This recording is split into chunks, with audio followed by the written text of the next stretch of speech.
Guys, you're amazing. Absolutely amazing. Another 8 orders today. I just went to the post office, dropped them off. So they'll be on their way. Looking through the stock now, doing a bit of a count. There is only 9 left. 9 left of the large. There's about 30 left of the mediums. And there's about 50 left of the extra large. So we're kind of nearing the end here, and the recent purchases that you guys have made have been unbelievable. I think I've sent out 26 in the last couple of days. I think it's 26 or 28, something like that. It's been unbelievable. The guys at the post office were like, "What's happened, man? Like, what are you doing different?" And I said, I don't know. The boys are going around it again, and they're supporting me, and it's amazing to see. I must admit, though, I am kind of sad that this is the end of the jerseys. I don't know why. You know, I spent like a couple of months of not mentioning the jerseys, not selling the jerseys. And in fact, a couple of days ago, I was, the kids went to bed, the wife went to bed. It was like 11:30. I had work the following morning, and I thought, why am I paying for this website? I'm not selling anything. Let me just get rid of this. And like I started to have those thoughts, and then I went, why don't I just lower the price and just start making videos of the guys? Tell them that this is kind of what's happening, and that's what's kind of happened. I've lowered the price now to 70% off, and I'm talking about it, and you boys are supporting me, and it's absolutely unbelievable to see. But now that the stock is running low, I mean, I've had these jerseys here, man, probably pushing 3 years now, 2 years, something like that. And now they're kind of, one box is almost empty. Like there's 7 left of them, 9 left of them.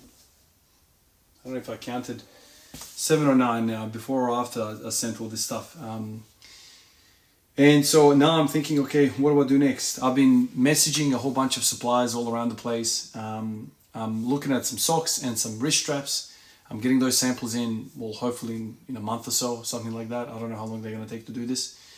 I'm going to get some stickers as well. I'm looking down at some caps, some baseball caps with like my logo on here. And I want good quality stuff, right? So this is kind of what I'm looking at. Now, the jersey manufacturing was probably the hardest thing I could have opened up, designing stuff with, because the process was crazy. I had to speak to the designer, find the supplier. The supplier had different ideas, learning about logos, SVG files, all this sort of stuff. So it was like a big project, and it was quite expensive up front for the jerseys to be made. Now, I'm imagining the socks are going to be a lot cheaper, therefore a lot cheaper for me, a lot cheaper to manufacture, and the price is going to be cheaper for me to sell. So I think I should have probably started with something like that rather than just doing the jerseys right away. The jerseys, this manufacturer did a really good job. I'm really happy with it. Individual packaging, and all I got to do is just fold it over, put it in one of the bags, that I have here, that I get from the post office. Put that in there, put a receipt in there, put the sticker on top with the address and all that, and off you go. Really easy. So this part is actually not too bad, but like the build up was crazy. Now I'm talking to all these suppliers about all this other stuff, caps and stickers, and it seems like, I don't know, I'm finding it a little easier than last time. Obviously it's not the first time, but the amount of communication I had with the jerseys was insane. And that's why I said to you, it took me a year for me to sell the first jersey from the first message to the designer. It was like crazy. Now I'm looking at a different supplier to make. I'm thinking about making like a soccer top, like a Juventus or a Ajax or whatever, PSV or like whatever, Stoke City, Manchester, like that kind of stuff, right? And I found one where it's like a soccer top. It's like red and white, and then there's like a space in between, usually you'd put like a sponsor or something, I don't know. And I thought about putting this logo in there, and on the back, like maybe writing Squad Every Day or something like that, like as a name. Would that be a good idea? Would you so that would be like a t-shirt, but like a soccer, color design, And there's a few different ones that I like. Like I like the Juventus type. I like my club in in Serbia, Red Star or Crvena Zvezda, whatever you want to call it. I thought about doing something like that, like jerseys, sleeveless, you know, it was great. But now I'm thinking about like a soccer type stuff. Or do I just get a plain tee, like a really comfortable plain tee, like a gym tee, you know, like the ones that kind of look nicer fit rather than just like a normal bond stop. So I'm kind of in two minds about that. So I'll be interested to hear what you guys have to say about that. I want to have this process kind of with you guys as well. I don't want it to be just like a lone wolf type thing. Designing it's an interesting process, and like you might have a vision, but then how do you put that vision on paper? Who you're speaking to? How, like, what are the restrictions of design? The cost involved? Like if there's too much alterations, if there's too many things back and forth, the price just goes up and up and up, and then the time goes up, you know, as well. So that's kind of what I've been doing today. I woke up from a night shift, sent the jerseys off, counted the stock again to make sure like the computer's also synced with this, so it's, you know, all making sense. And especially that I'm getting down to like, you know, 7 or 9, whatever it is now. What is it? 1, 2, 3, 4, 5, 6, 7, 8, 9. 9, not 7. I don't know where I got 7 from. I think this is actually 57 here. That's where I got the 7 from. So, you know, make sure that, you know, when you guys are on the website and you try to purchase something, the number is actually correct. Anyway, I'm going to go and train now, and I've been thinking about what to do with the whole training thing as well. Obviously, I'm going to push the legs once a week. I'm going to push a bunch of things once a week, but I know bench press does really, really well when you push it multiple times a week. And I don't want to repeat the same exercise in this kind of hypertrophy block, or like the introduction of an exercise. I thought about reading some of the comments. One of you guys mentioned floor presses. I remember doing floor presses a while back. It's probably the most DOMS I've ever felt in my chest ever. And this was during a time where I was doing bench press frequently. 1 week I went down, started doing floor presses, didn't think much of it, funky feeling, blah, blah, blah, blah. The next day I woke up and I was like, holy shit, did someone beat the shit out of me while I was sleeping? That's how it felt.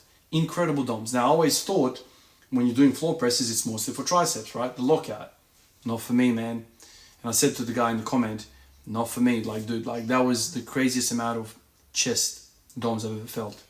So I'm thinking about going out now, doing my normal squat routine. Actually, I'll just go to bench straight away. Floor, get it on the floor, set it up, and do it. It's interesting to me, very, very interesting, why a floor press could produce that much DOMS. So I'm thinking about having 2 chest sessions a week. The first one's going to be like, you know, incline flat, and then now I'm kind of thinking throwing in, what's today? Today's Wednesday. Yeah, so on a Wednesday, throw in floor presses, and that will be the only thing that I'm doing more frequent. The only thing. Everything else is 1 a week. Obviously squatting every day, but like in terms of pushing squats, it's going to be just 1 a week. So that's what I want to do. So I'm going to get out of this office, get out there and do that. I'll take you guys with me. But yeah, I just wanted to make the video, give you an update. Stock is running low. I don't have the funds, but I'm half tempted to also make a second version 2.0 basketball jersey. I don't know. Do you guys think that's a good idea? Should I make another basketball jersey, another design, or leave that to be and do something else for now? Anyway, let me get outside and get benching. So how interesting is this? I managed to do 3 sets of 10 with 100 kilos. On Sunday, I believe it was. So, 3 days ago, I was able to only do 3 sets of 5 with just normal flat bench. And if I'm not mistaken, the floor press should be more difficult than the regular bench, even though it's a lesser range of motion. The fact that you don't have any leg drive and you hit a dead stop, I think from what I'm read and what I've experienced, you should be doing less weight. I could be wrong on this, in which case the whole theory that I'm going to say here goes out of the window. But there's no way in hell that I could be improving my bench in 3 days normally in this scenario, going from 3 sets of 5 to 3 sets of 10 in 3 days. So what's happening here is that the first day of benching after 3 months off was a shocker, new stimulus, body's freaking out, central nervous system's freaking out, is just basically not allowing me to, put forth the potential that I have to the bar. And so now 3 days on, the first stimulus has now kind of recovered a little bit and the body's become more proficient with it. And boom, I basically doubled my workload, which is very interesting, right? Now, I wasn't planning on doing this at all until one of you boys mentioned it. I have been thinking about adding a second bench session of the week. Potentially I'm kind of looking at 3 or 4 bench workouts in a week. That's kind of what's worked for me, even with like really high volumes or 20 plus reps, multiple sets. It's just that's been my experience. High volume, high frequency rather, just works well with bench press. It's just one of those things. Whereas if you were to do the same thing with squats, you would die. In fact, some 5-6 months ago when I was doing the high rep stuff with squats and bench and everything, I was commenting on the fact that I can do more weight and more sets and more volume, more everything with the bench press, even though the muscles used in the bench press are a fraction of the size of what's used in a squat. And then lots of discussions around that. I was using the SSB with 60 kilos and I was doing sets of 30. And I was around the same time I was doing the same thing. And then after like a couple of months, I realized that my bench has gone up to 100 kilos for damn near 30 reps. Whereas my squat was still struggling with 60 kilos. I wasn't able to improve my squatting with high repetitions. And so there are lots of discussions around that, oxygen deprivation, oxygen debt with bigger muscles, is different. The endurance capacity for quads, hamstrings, and glutes is not the same as chest because of the size of the difference and whatnot. So that was an interesting experiment. And, my theory of, just do heaps of volume for any exercise is going to go well, kind of failed at the thought because, well, if you look at the bench press, you're moving the bar a lot less, much smaller muscles. And so just in general, less oxygen demand. And that basically results in you able to, repeat these efforts, these repetitions over and over again without too much exhaustion. Whether if you were to do 30 reps with 100 kilos squat, that is a lot of muscle. We're not talking about just glutes and quads. It's everything. The bar's on top of you. You can't breathe, the rectors, everything goes along with it. So the ability for the bench press, for you to cope with a lot of volume is actually quite hard. You can actually tolerate a lot of volume, which is why I reckon, and a lot of people have had the same experience, high frequencies on bench press usually, yields good results. So that's kind of what I'm hoping to do. Obviously, I don't want to jump into 4 days a week straight away. I mean, I'm going to be definitely sore with this floor pressing. I'm already feeling it. And like I said before the session, it's going to be painful. But it's kind of completely fallen off. Now, this is the time where you have a lot of exercise variation leading up to like these later stages. I want to do my inclines. I want to do my floor presses. I want to do my flat presses. To be honest with you, if I had a decline bench, I'd probably do that as well. I don't go to the gym anymore, but I'll do all of that. And just keep smashing all angles. I'm thinking about getting another dumbbell, maybe like 30s. But I'll try and conquer the 20s. I want to be able to get like 5 sets of 20. That would be really, really good. 3 days ago, I wasn't able to do that. I only did 2 sets of 20. And on the third set, I only did 15 and I was on fire. So, yeah, this is kind of the period I'm in right now. I'm in 2 minds on what to do over the weekend. Do I have a heavy-ish single squat day? Or do I have another week of just, belt squats and things like this? I don't know. I'll see how I go. But I'll definitely, over the weekend, do another chest day, another back day, and another leg day. And just continue to build and get a bit of GPP in my body. I feel like these last 2 weeks, just took everything out of me. I know a lot of people say, I come back stronger after a deload. Not me, man. That's never been my bloody experience. Although this deload wasn't a voluntary deload, it was involuntary in the sense that I was sick. So that's not really a good deload at all, isn't it? All right, guys, appreciate you, and I'll catch you in the next one. Peace out.